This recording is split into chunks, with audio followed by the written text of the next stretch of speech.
Muling ipatutupad ngayong linggo ang number coding scheme sa lungsod ng Baguio ayon sa pahayag ni Mayor Benjamin Magalong.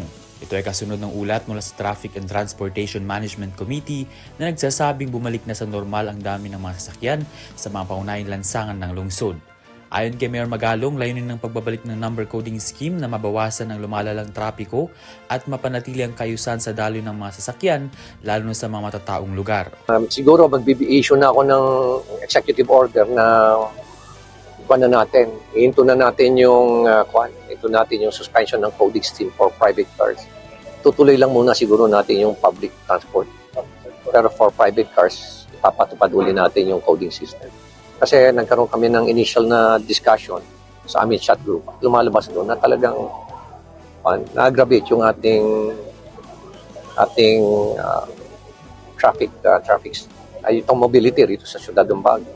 Mananatiling exempted umano ang mga pampublikong sasakyan tulad ng jeepney, taxi at bus upang matiyak ang tuloy-tuloy na serbisyo sa mga commuter. Kaya naabisuhan ng publiko na sundin ang coding scheme upang maiwasan ang multa at makatulong sa pagpapagaan ng trapiko sa lungsod. Samantala sa usapin tungkol sa air quality sa lungsod, binanggit ni Mayor Magalong na may mga pagkakataong nagkakaproblema umano sanhi ng meteorological phenomenon kung saan ang transport sector ang pangunahing contributor.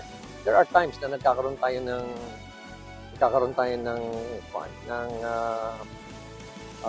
problem din sa ating air quality, lalo-lalo na sa lugar na nagkakaroon tayo ng traffic congestion. Pero mabilis mag-dissipate. Pero there are times talaga na nagkakaroon ng matagal mag-dissipate.